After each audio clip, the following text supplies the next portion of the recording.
नमस्ते। ओवरव्यू में आपका स्वागत है। 3 विषय। क्या 2024 से पहले बर्खास्त होगी पश्चिम बंगाल सरकार? दूसरा, क्या बैन होगी फाइनेंशियल टाइम्स की अडानी डॉक्यूमेंट्री?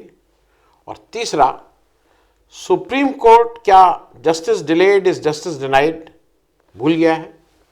इन तीनों विषयों पर बात करने से पहले आपसे आग्रह, चैनल को सब्सक्राइब करें और अगर हो सके तो चैनल की मेंबरशिप भी ले लें। चैनल की मेंबरशिप का मतलब कि प्रत्येक महीने आपको एक छोटी रकम हमें देनी होती है आर्थिक सहयोग के रूप में, और अगर आप हर महीने का फाइनेंशियल कमिटमेंट नहीं करना चाहते हैं तो एक बार एक मुश्त वन टाइम भी आप हमारी आर्थिक सहयोग कर सकते हैं। आपके इस आर्थिक सहयोग से हमें चैनल चलाने में आसानी रहती है। तो सबसे पहली बात, क्या 2024 से पहले बर्खास्त होगी पश्चिम बंगाल सरकार? ये मैं इसलिए कह रहा हूं कि पश्चिम बंगाल में अभी पंचायत चुनाव हुए हैं। पंचायत चुनाव में जो भी हिंसा हुई, लोग मारे गए, वहाँ के राज्यपाल भागे भागे दिल्ली गए, लेकिन इन सबसे पहले एक बार जरा वहाँ ये क्या हुआ और ये पंचायत चुनाव की स्केल क्या है ये भी जरा समझ लीजिए। पश्चिम बंगाल में लोकसभा चुनाव में 42 सीटें हैं। उसमें से जो पिछला चुनाव हुआ था उसमें 22 सीटें तृणमूल कांग्रेस, 18 सीटें बीजेपी और 2 सीटें कांग्रेस की थी।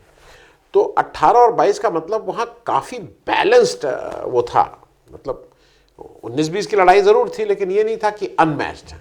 बीजेपी को बहुत सीटें आई थी।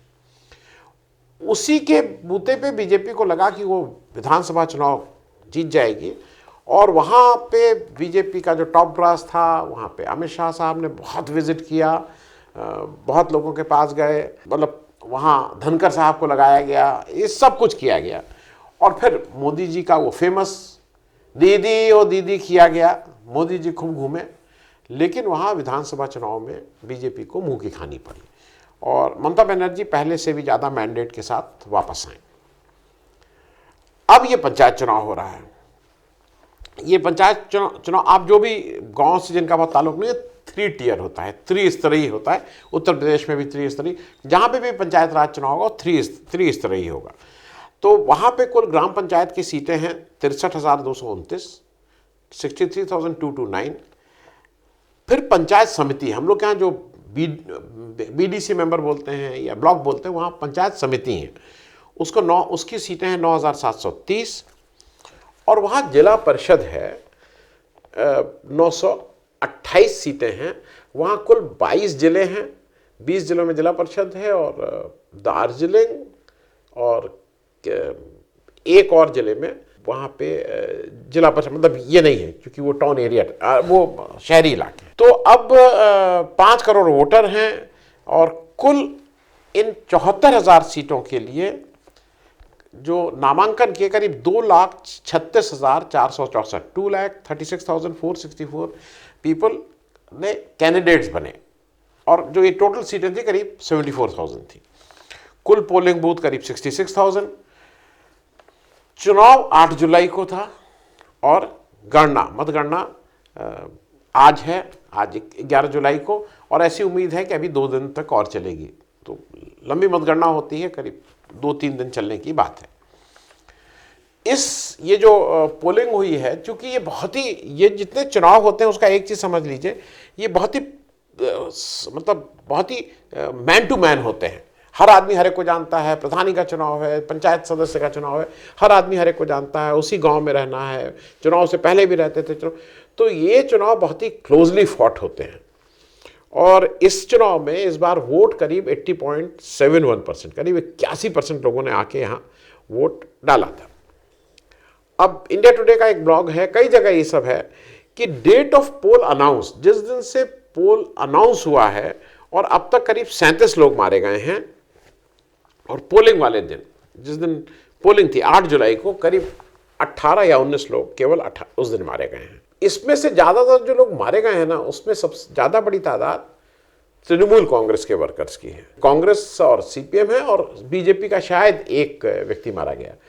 इसका कारण 2 हैं। एक कारण ये भी बताया जा रहा है कि जो और लोग कह रहे हैं कि इस बार जो माइनॉरिटी डिस्ट्रिक्ट्स थे, जहाँ पे तृणमूल का मतलब एक छत्र राज्य चलता था, वहाँ पे कुछ कांग्रेस और सीपीएम के पक्ष में भी माइनॉरिटीज़ आई हैं। जैसे जो वायलेंस हुआ है और जहां पे इस जो 21 लोग मारे गए हैं इधर के वायलेंस पे, उसमें 16 माइनॉरिटीज से हैं।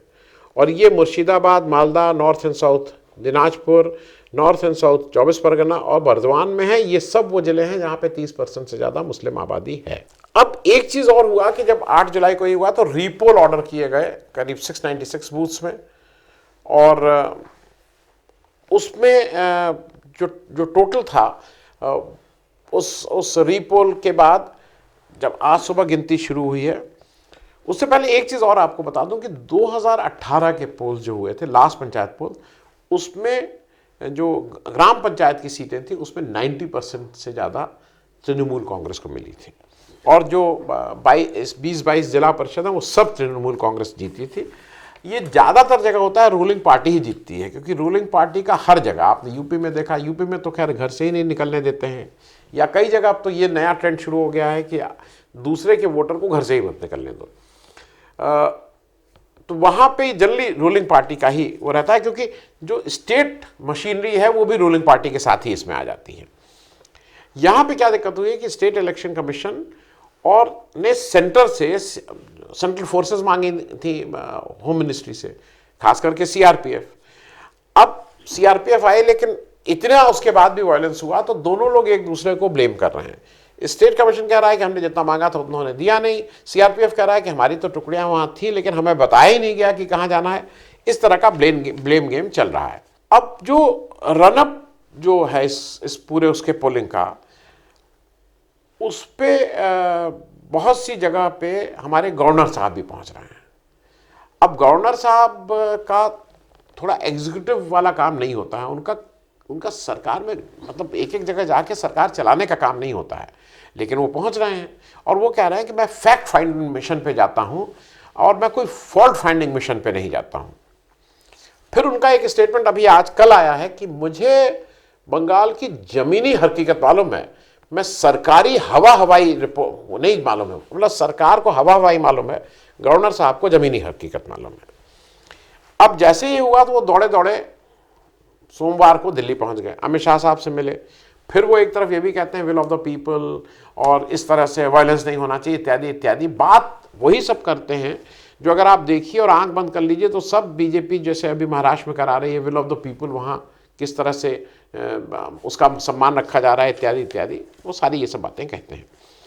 लेकिन इसकी एक बड़ी अच्छा रिजल्ट जो अभी शुरुआती रुझान आए हैं वो टीएमसी के फेवर में हैं, लेकिन एक बड़ा खतरा ये है और इसकी आशंका है कि यहाँ वेस्ट बंगाल में इन पोल वायलेंस को लेके या कोई और बहाना बना के प्रेसिडेंट रूल, राष्ट्रपति शासन लग सकता है, क्योंकि वो दो ही वजह से अभी लगाने में थोड़ी दिक्कत है। 2024 से पहले सबको लगता है इसलिए लगेगा क्योंकि बीजेपी को अगर वहाँ 42 सीट उसको दिख रही है भाई, 80 यूपी, 48 महाराष्ट्र, 42 वेस्ट बंगाल, तीसरी लार्जेस्ट स्टेट।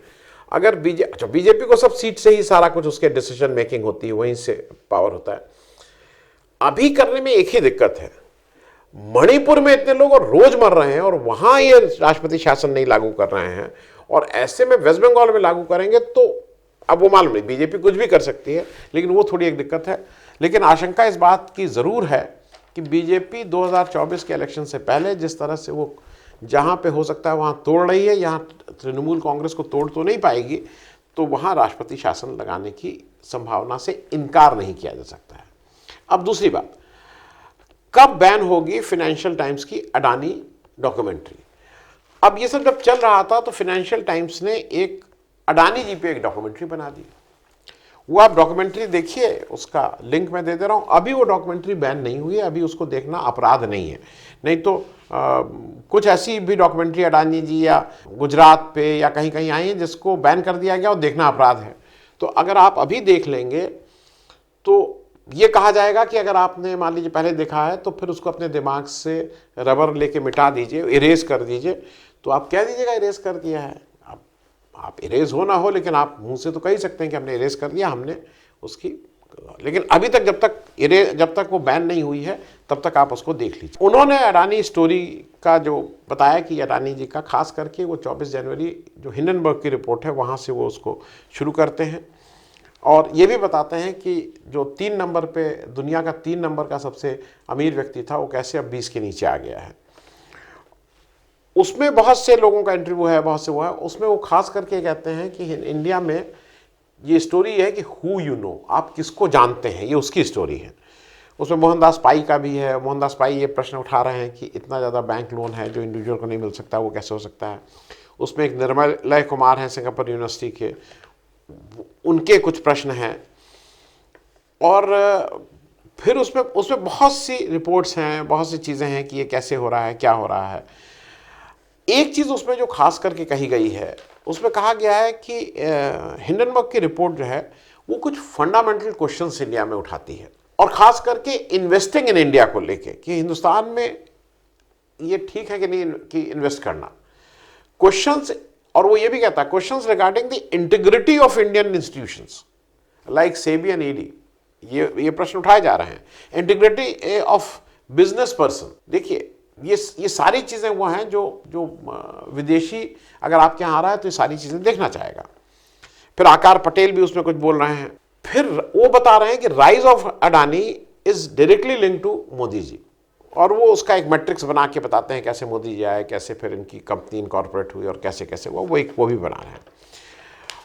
और क्रोनी कैपिटलिज्म की भी बात हो रही है कि because of such businessman it is such deep root, मतलब हमारी पॉलिटिक्स को कैसे वो इन्वॉल्व कर रहा है, ये भी उसमें बहुत ठीक से समझाया गया है। फिर रोल ऑफ जुडिशरी को क्वेश्चन किया गया है और ये भी क्वेश्चन किया गया है कि कैसे जब, और उसमें साफ साफ कहा गया कि बांग्लादेश जाते हैं मोदी जी की विजिट और अडानी जी को जो विदेश में कॉन्ट्रैक्ट मिलते हैं उसके बीच की रिलेशनशिप की बात करते हैं। वो बांग्लादेश की बात कर रहे हैं, श्रीलंका की बात कर रहे हैं, इजराइल की बात कर रहे हैं, इत्यादि इत्यादि।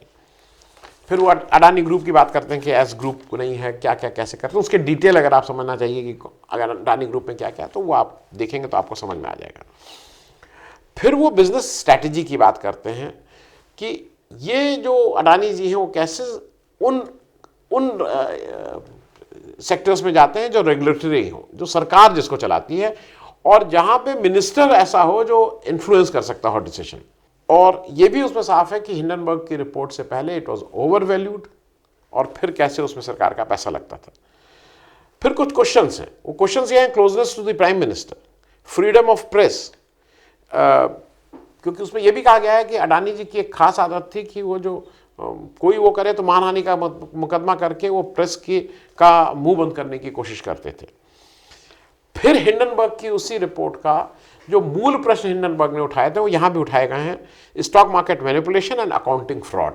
ये दो चीज़ें हिंडनबर्ग ने कही थी जिसका आंसर आज तक वो नहीं है। और फिर वो ये भी बताता है कि कैसे उसके बाद अडानी जी ने 438 पेज का एक रिबटल दिया, और उसमें यह भी है कि जो अडानी जी ने जो भाषा यूज़ की उस समय वो जनरली कॉर्पोरेट वाले नहीं करते हैं, और उनका बचाव में कैसे देश के मंत्री जी आए जो कि जनरली देश का मंत्री किसी इंडिविजुअल कंपनी की बात नहीं करता है, लेकिन अडानी जी तो अडानी जी हैं, इनके उसमें तो आएगा।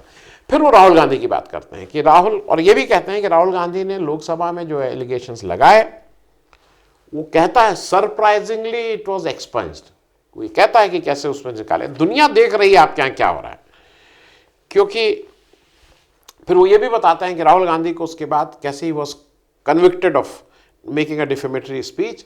वो ये सारी चीज़ें लिंक हो रही हैं और सारी दुनिया देख रही है कि आपके यहाँ क्या हो रहा है, आपका लोकतंत्र किस तरह से काम कर रहा है।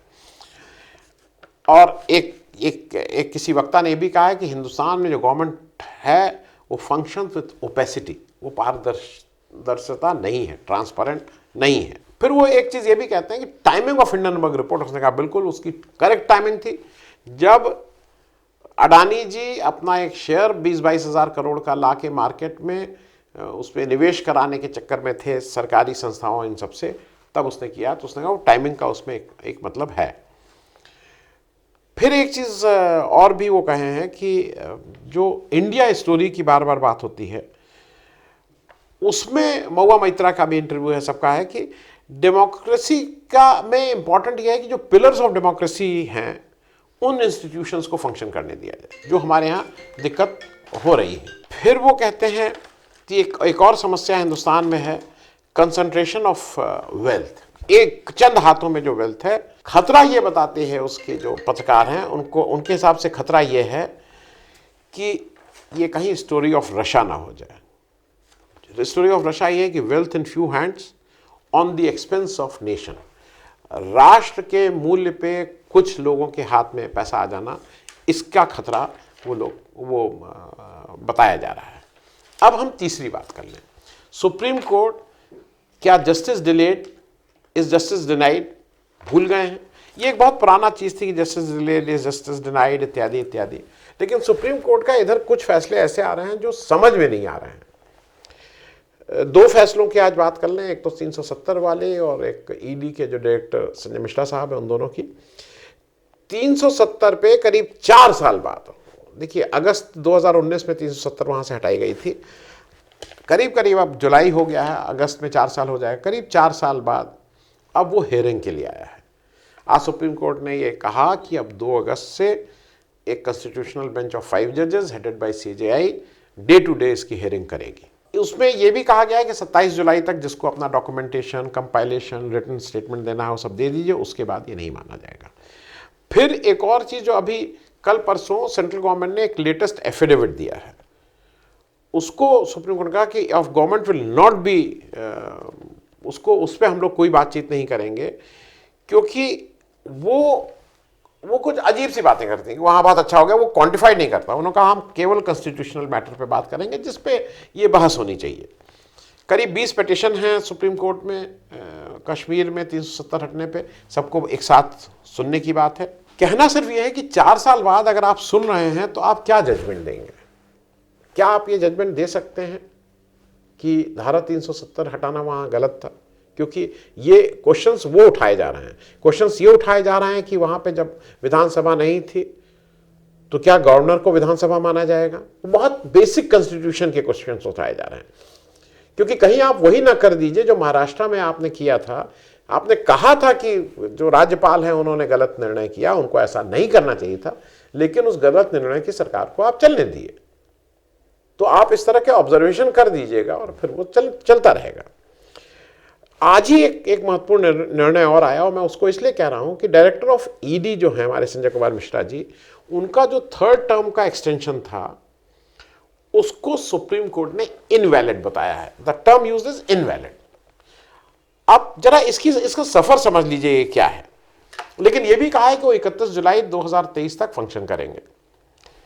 ये जो हमारे संजय कुमार मिश्रा जी हैं, ये 19 नवंबर 2018 को 2 साल के फिक्स टेन्योर पे ये आ गए थे ईडी के डायरेक्टर बन के। जस्ट उसके इनका जब टर्म खत्म हो रहा था उससे 4-5 दिन पहले 13 नवंबर 2020 को सरकार ने इनके टर्म को 2 साल की जगह 3 साल कर दिया। तो पहला एक्सटेंशन वो मिला। उसके बाद जब ये नवंबर 2021 में रिटायर हो रहे थे तो 8 सितंबर 2021 को सुप्रीम कोर्ट ने इनका जो 2 साल से 3 साल किया गया था उसको उचित ठहराया कि ये ठीक है। फिर इनको एक सेकंड टर्म एक्सटेंशन दिया गया 2021 में, वो 2022 नवंबर तक का दिया गया, मतलब नवंबर 2022 तक का। एक तीसरा एक्सटेंशन नवंबर 2022 में, जब ये रिटायर हो रहे थे नवंबर 2022 में, उससे रिटायरमेंट से 1 दिन पहले इनको एक तीसरा एक्सटेंशन दे दिया गया और वो 18 नवंबर 2023 तक था। ये 3rd एक्सटेंशन। इसके अगेंस्ट कुछ लोग पिटीशन में आ गए सुप्रीम कोर्ट।